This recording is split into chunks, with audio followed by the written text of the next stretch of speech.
Podcasters are balling. Last week, The Pat McAfee Show closed a $30 million deal with gambling site FanDuel. That's twice as much as he made in his 7-year NFL career. And he's making it rain. Let's go ahead and give them $200,000. Let's go ahead and give them $150,000. Let's give them $150,000. Let's give them $100,000. Let's give them $100,000. Let's give them $100,000. Oh, okay, quick. We'll have a $2 million We're All Mustangs Here fund. And now the industry is estimated to grow to $180 billion by 2025, according to this Bloomberg story. Sports shows used to be brought to you by Budweiser. But now all sports are brought to you by BetMGM, FanDuel, and Caesar Sportsbook. And just a few years ago, ESPN commentators couldn't even mention betting because, remember, gambling's addictive and destroys families. But now investors are pouring money into online gambling so they can corner the market because, as we all know, the house always wins. Brian, when was the last time you saw this flood of money? Is this the interesting part of media that you're talking about? Well, I think it's interesting on a few different levels. One, timing is everything in life. I think we all know that. But a lot of these sports properties got so lucky in the fact that, what was once this horrible vice that was a threat to society, all of a sudden, in true capitalistic fashion, is now like a growth industry. And everyone forgot about all that other stuff. It's just like, weed, We went from that frying pan, eggs in the frying pan commercial in the 1980s to weed SPACs and whatnot. So leave that aside. But I do think that what's interesting, if you tie it back to the story about BuzzFeed and Vox and the rest of those guys, is this new crop are making money in different ways than just advertising. The reason that Pat McAfee was able to sell this deal, $30 million a year for 4 years, and he has an opt-out for the fourth year, so he's not even sure if the fourth year, the $30 million is enough. So this, he's got a rocket ship on his hands, and I think the reason he has a rocket ship is twofold. One, he has a real fan base. They're really passionate about Pat McAfee. He started at Barstool. He's a Barstool type character. He's creating his own sort of coterie of various other characters too. Not totally for me, but he's got a passionate fan base, and on top of that, he's got a business model in being able to basically pass leads on to these gambling providers. In this case, FanDuel, that is very lucrative, and we see this in a lot of different areas. If you're selling advertising to a general audience, not very lucrative. A lot of people can do that.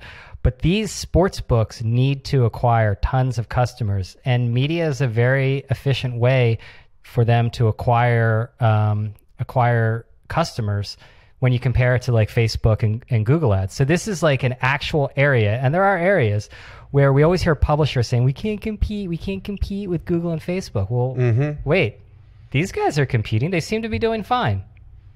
Yeah, it's interesting that they go direct to the brand, right? It's like they're buying out the whole thing. It's not like with Barstool or just advertisements. It's like actually buying up the whole franchise. Yeah. If you look at this is maybe a little less prominent, but today, Food 52, which is a food site, took on another $80 million in funding. They've tripled their valuation to $300 million. They're buying a home decor retailer. And this is basically what it used to be, a recipe site. But what they're building is the front end to a commerce business. Now 80% of their revenue comes from selling pots, pans, lights, cookbooks, whatever. Media is a good business. Advertising might not be a great business if you're just about a general audience, but media is a great business. Yeah. It's also kind of interesting. There was also the news that Pivot, the media podcast I never listened to, is also kind of doing something similar with Salesforce Plus. Salesforce Plus is launching a programming. Can you believe that's real? I don't know. Can you believe that's real? What would they have to cut you, Mosh, for you to be host a primetime show on Salesforce Plus? I'm looking for McAfee money, I think, as far as Salesforce is concerned. But I'd want an opt out after year one, month one, though. And I'm the new host of Salesforce, News Today or whatever that show is. But for a certain price, I guess, the week in CRM. we would all consider it. I will say this, it does reinforce the point that every company now needs a content strategy. Every company now has is sort of a media company. DraftKings, by the way, should be noted, has a 3-year deal with the Dan Le Batard show, which is the #1 sports podcast on the charts. So, FanDuel as the DraftKings competitor needed, their equivalent there. It is remarkable to me, though, that when you look at McAfee's career as a punter, he retired at 29. He made like $3 million a year, and now he's doing 10x that as a podcast host. Yeah, and it was a big deal. It was a big deal when he left the NFL for Barstool. Because he was a pretty good punter. I mean, I follow football quite closely. I do remember his career highlight was when he liked to talk a lot, obviously, and usually punters are not the prominent members of the team. And Peyton Manning got annoyed that he was popping off, and he called him the idiot drunk kicker, I believe. Well, I will say this, that of major interview headlines, you look at media scoops of the past few months, McAfee's interviews with Aaron Rodgers were way up there. I think he got more scoops than some of the cable or network newscasts have gotten. Well, I think that's also a continuation of the trends we've seen, which is a lot of these prominent celebrities want to bypass quote unquote traditional media and go to quasi they call it independent media, but they know they're going to get a nicer audience, right? They're going to it looks and has the feeling of a normal interview. But can you imagine if Aaron Rodgers did that interview with Lester Holt or something? You know what I mean? It's he'd be getting grilled. I'd be like, shit, man, I got COVID. I don't need this.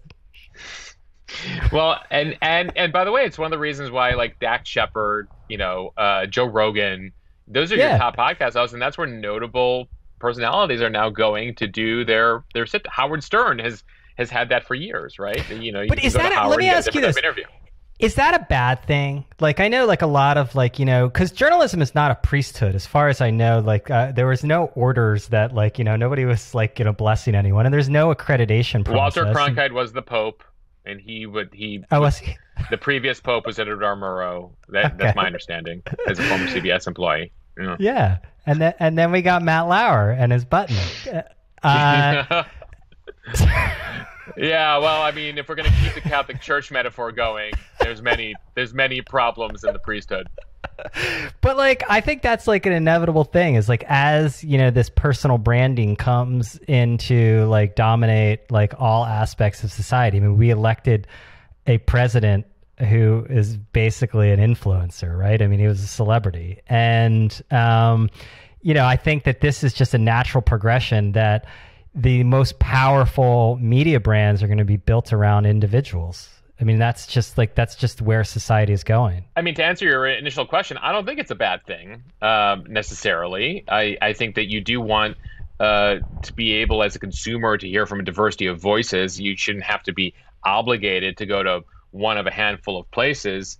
It just means that if you're trying to push your message out, you might have to go to multiple entities as opposed to one or two. And at the same time, as a consumer, in order to get a grasp of everything that's going on, it does require more, homework on your side. You can't just have that one source of news. You can't just turn on the evening news anymore and get everything that you need to know because of all of the potential places to be getting your information these days. You have to watch a 3-hour Joe Rogan podcast to really find out. Oh yeah, new announcement. This podcast will be sponsored by this is going to become a crypto sports podcast actually after this conversation. I thought it was ivermectin. Ivermectin. Oh yeah, that's going to be the new sponsor of all politics podcasts. Well, my fantasy football team has made the playoffs, so we're excited about next week. Oh, don't get me excited. If you know anything, I don't know anything about sports. I don't follow sports too much. I play them, but I don't follow them. So I don't think we can really pivot to sports, but there's a lot of money there suddenly.